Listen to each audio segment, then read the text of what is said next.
헛되고 헛되며 헛되고 헛되니 모든 것이 헛되도다 라는 제목으로 오늘 말씀 전도서를 함께 나누려고 합니다. 전도서는 성경에 여러 책들이 있는데요. 창세기부터 요한계시록까지 많은 66권의 책들이 있지만 그 가운데 좀 가장 독특한 형식의 책이기도 합니다.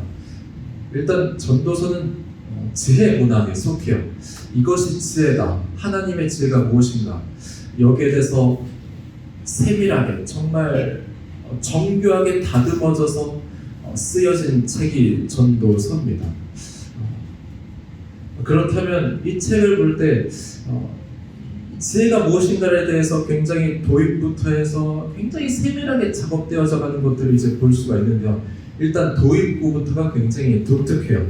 다윗의 아들 예루살렘 왕 전도자의 말씀이다라고 하면서 지혜가 무엇인가를 말하면서 첫 번째로 헛되다라고 말하고 있어요.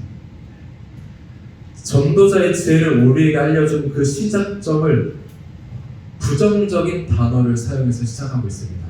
여러분, 연설을 할 때 또는 누군가를 가르칠 때 또는 우리가 대화를 하는 데 있어서 부정적인 말을 하면서 시작할 때 좀 별로 듣고 싶지 않아요. 뭔가 부정적인 이야기부터 하면 힘이 빠집니다. 우리가 회의를 할 때도 그렇잖아요. 계속해서 부정적인 얘기를 하면 굉장히 힘이 빠지고 대화하고 싶지 않은 그런 거부감이 느껴지기도 합니다.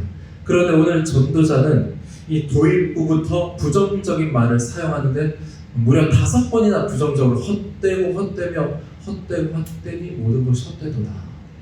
성경 어느 곳에서도 이렇게 연달아서 5번을 이어서 말하는 것은 이 전도서 1장 2절이 유일합니다. 유일무이한 5번을 연달아서 말할 만큼 그만큼 강조를 하고 있다라는 거예요. 자, 그럼 왜 전도자가 무려 5번이나 헛되다는 것을 말하고 있을까? 이 전도서는 지혜 문학이라고 했습니다. 지혜 문학은 읽는 사람, 또 듣는 사람이 이것이 지혜라는 것을 알기 위해서 이 책을 편다라는 거예요. 그럼 이 책을 펴는 사람들이 그러면 모든 것이 헛되다고 했는데 무엇이 헛될까? 그럼 내 삶 가운데서 내가 취하려고 했던 것들, 내가 누리려고 했던 모든 것들이 헛된 거구나. 그러면 헛되지 않은 것이 무엇이 있을까라는 것을 아마 생각하게 될 겁니다. 내가 선택해야 될 것, 헛되지 않은 것을 선택해야 될 텐데 그것이 지혜인데 과연 그것이 무엇일까를 생각하게 된다는 거예요. 전도자는 그래서 전도서를 통해서 그것을 말합니다. 헛되지 않은 것이 무엇일까? 우리의 삶 가운데 헛되지 않은 것이 있다는 것을 알려주고 있어요. 전도서의 특징이 있습니다. 전도서의 특징 가운데 하나, 전도자는 이 전도서를 쓴 이 전도자는 단 한 번도 하나님께 의지하지 않는다는 거예요. 굉장히 독특하죠. 성경에서 여러 말씀에서 우리는 하나님의 역사를 이제 성경의 여러 책들에서 볼 수 있습니다. 그리고 하나님께 부르짖고 또 의지하는 인물들, 수많은 인물들을 우리가 볼 수 있죠. 그런데 전도자는 단 한 번도 하나님께 부르짖지 않아요. 헛되다고 하는데, 이 세상이 헛되다고 하는데 하나님 제 헛된 것들에서 하나님 저를 보여주십시오. 이렇게 간구하는 말씀이 단 한 번도 등장을 하지 않습니다. 그렇지만 하나님의 이름은 등장하죠. 하나님의 이름은 등장하지만 하나님께 부르짖는 행동은 절대 하지 않아요. 하나님께 부르짖지 않지만 이 전도서를 보면은 실제적으로 직접적으로 부르짖는 행위는 없지만 그럼에도 하나님께 의지하고 있다. 이 전도서 전체는 하나님을 바라보고 있다는 것을 나타내고 있어요. 전도서의 굉장히 또 독특한 부분, 헛되다라는 말이 칠판이 붙어 있으니까 좋은데요. 헛되다라는 말이 전도서에 총 이제 38번이 나옵니다. 38회가 나오는데 이 38회 헛되다라는 말과 동일하게 똑같이 등장하는 말이 있습니다. 바로 히브리어 엘로힘, 이건 하나님이라는 뜻이에요. 전도서는 굉장히 세밀하게 다듬어진 지혜 문학이라고 했습니다. 이것이 지혜다라고 말하기 위해서 굉장히 정교하게 다듬어졌어요. 그러니까 똑같이 38회라는 단어가 이제 이 두 단어가 나오는 것은 그냥 아무런 의미가 없는 게 아니라 굉장히 큰 의미가 있어요. 헛되다라는 말과 하나님이란 말을 똑같이 전도서 전체에 동일하게 이 숫자를 넣는 이유는 의미가 있다는 거예요. 전체 전도서를 이 두 단어가 감싸 안고 있다는 겁니다. 무슨 의미일까요? 전도서가 말하는 게 있죠. 우리 삶에서 헛된 것과 헛되지 않은 것이 있다. 그렇다면 우리 인생이 이렇다는 거예요. 사실은 헛된 것과 하나님 둘 다 우리의 삶 가운데서 공존하고 있다. 하나님이 한 50회다. 헛된 것이 한 38회다. 그럼 누가 봐도 하나님을 찾겠죠. 하나님을 찾아야 되는 거, 헛된 것을 버려야 되는 거다. 근데 똑같다는 거예요. 똑같아요. 그래서 이 동일하게 있는 세상에 헛된 것을 찾는 사람들도 있고 하나님을 찾는 사람들도 있는데 우리는 과연 무엇을 선택해야 되는 것인가? 그것을 알고 깨닫고 선택하는 것이 바로 지혜라는 것을 말하고 있어요. 3절에서 8절은 이제 전도자가 모든 것이 헛된 이유에 대해서 이렇게 말하고 있습니다. 3절에서 8절을 보면 이렇게 말하죠. 해 아래 수고하는 모든 수고가 사람에게 무엇이 유익한가 라고 하면서 이제 헛된 이유, 세대가 오고 가고 계속 이제 간다. 한 세대가 죽고 또 다른 세대가 세워지고 그리고 해와 바람의 운에 해는 떴고 또 지고 계속 떴다 지다 그런 것을 계속 반복한다. 그리고 6절은 바람을 계속해서 분다 왔다 갔다 한다. 강물, 바다 흐르고 또 이제 비가 내리면 또 강물이 차고 또 계속 흐르고 왔다 갔다 바다로 흐르고 그렇게 한다.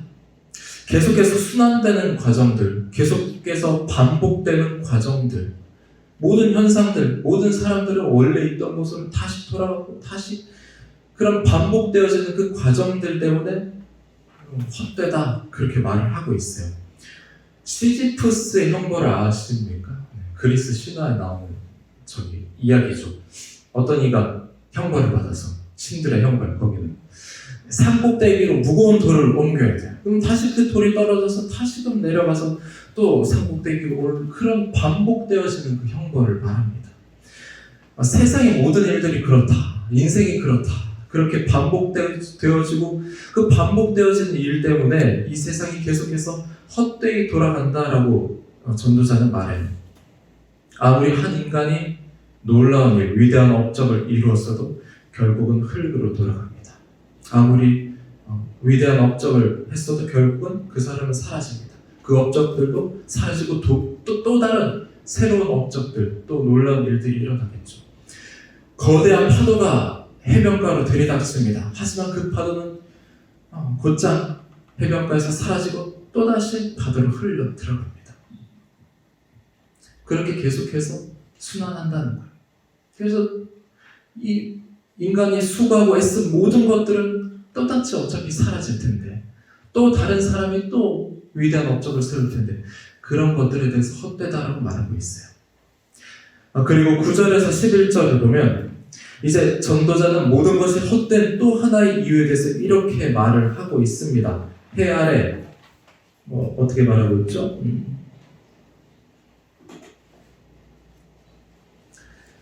네, 9절에 이렇게 말합니다. 해 아래는 새 것이 없다. 우리가 새 것이라 할 게 무엇이냐 이렇게 말하고 있어요. 해 아래는 관용적인 표현입니다. 인간 세상을 말해요. 해 아래에 있는 모든 하늘 아래에 있는 모든 인간 세상, 피조 세계를 말하고 있습니다. 즉 인간 세상에는 새 것이 없다라는 거예요. 이것은 인간의 한계를 말해주고 있습니다. 인간은 스스로가 어떤 것을 창조할 수는 없다는 것을 말하고 있어요. 하나님만이 창조주시고 새로운 것을 창조할 수 있을 뿐이지 인간이 할 수 있는 것은 새로운 창조는 할 수 없다. 결국에는 만들어져 있는 것을 가지고 토대로 해서 조합할 수 있는 어떤 재창조를 할 수 있을 뿐이지 새로운 것을 창조하지 못한다. 그것을 말하고 있어요. 아무리 위대한 업적을 이루어서도 결국에 인간은 그 이전 세대가 이루었던 업적들 또는 그것을 토대로 해서 다른 것들을 조합할 뿐이다라는 겁니다. 그럼 이렇게 물을 수가 있겠죠. 해 아래는 새 것이 없다면 새 것은 어디 있을까요? 전도서는 허무한 스토리를 말해주고 있지 않습니다. 해 아래 새 것이 없으니 당연히 해 위에는 새 것이 있겠죠. 네, 그렇습니다. 해 아래가 관용적인 표현이라고 했죠. 인간 세상. 인간 세상에는 새 것은 없지만 하나님께서는 새 것입니다. 하나님은 새로운 놀라운 일들을 행하신다. 하나님께서 새로운 은혜를 우리에게 부어주신다. 그것을 말하고 있습니다. 세상의 헛됨과 반대되는 하나님께서 주실 수 있는 새로운 은혜와 새 것이 존재한다는 것을 전도서는 말하고 있어요. 자, 여기서 전도서 1장을 다시 한번 보면 아까 우리가 말했던 해, 또 땅, 3절에 4절이죠. 땅이 나오고요. 5절에 해가 나오고요. 6절에 바람이 나오고요. 7절에 강물, 바다. 여기에 나오는 자연들, 이 전도서 1장은 사실은 이 창세기 1장과 좀 뭐라고 해야 될까요? 전도서 1장과 창세기 1장은 뭐라고 해야 되지? 오버랩 되는 그런 구절이기도 합니다. 이 창세기 1장에도 나오죠. 하나님께서 세상을 창조하시고 해를 창조하시고 빛을 창조하시고 또 땅을 만드시고 바다를 가르시고 이러한 모습들이 나옵니다. 지금 전도자는 무엇을 말하고 있냐면 하나님의 창조 세계를 말하고 있어요. 이 해가 계속해서 떴다 헛된 거다 이렇게 말하면서 하나님이 지으신 그 모든 것은 그분의 섭리대로 이루어지고 있다. 해가 매일 뜨면서 또 매일 지면서 새로운 하루를 시작하고 또 새로운 생명이 움터오고 만물의 창조의 만물은 하나님의 섭리대로 이루어지고 있다. 그 놀라운 섭리 가운데 운행하시는 그 섭리 가운데 하나님 바라보지 못하고 해 아래만 집중하는 삶을 살아간다면 그 사람의 존재는 해 위를 바라보지 못하니까 헛되게 그냥 소멸해 갈 수밖에 없다. 그것을 말하고 있어요. 창세기 1장에서 하나님께서 놀라운 위대하신 하나님의 창조의 섭리 가운데서 그 섭리를 알지 못하는 자는 세상을 바라볼 때 단지 헛된 것을밖에 볼 수가 없겠죠. 사라질 것들. 그런데 인간의 눈은 창조 세계의 위대함, 하나님의 위대함에 눈을 돌리지 않습니다. 헛된 것을 찾습니다. 계속해서 추구할 것들 또는 내가 올라서야 될 것들, 명예와 또는 재물과 그런 것들을 추구하게 됩니다. 그러니 해가 떴다 졌다 계속해서 반복되어지는 매일의 지루함으로 찾아올 수 있겠죠. 계속해서 출근해야 되고 계속해서 내가 뭔가 해야 되고 매일의 귀찮음과 지루함과 그런 반복되어진 일상들. 하지만 그런 삶의 순환 속에서도 여전히 하나님의 창조는 이루어지고 있습니다. 하나님의 창조는 창세기 1장에서 끝난 것이 아닙니다.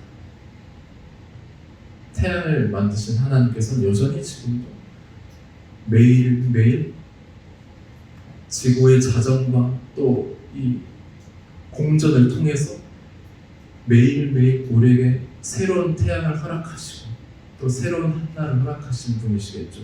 조금 있으면 또 태양이 뜰 텐데요. 이 태양은 그냥 매일매일 반복되어지는 그냥 지루한 또는 헛된 그런 반복은 아닙니다. 하나님께서 우리에게 허락하신 새로운 한날이겠죠. 하나님을 믿는 하나님의 자녀에게는 이 반복되어진 사이클이 지루함이 아니라 창세기 1장에서 하나님께서 창조하신 놀라운 창조세계 한날을 시작하는 그런 하루가 될 것입니다. 날마다 새롭다는 거예요.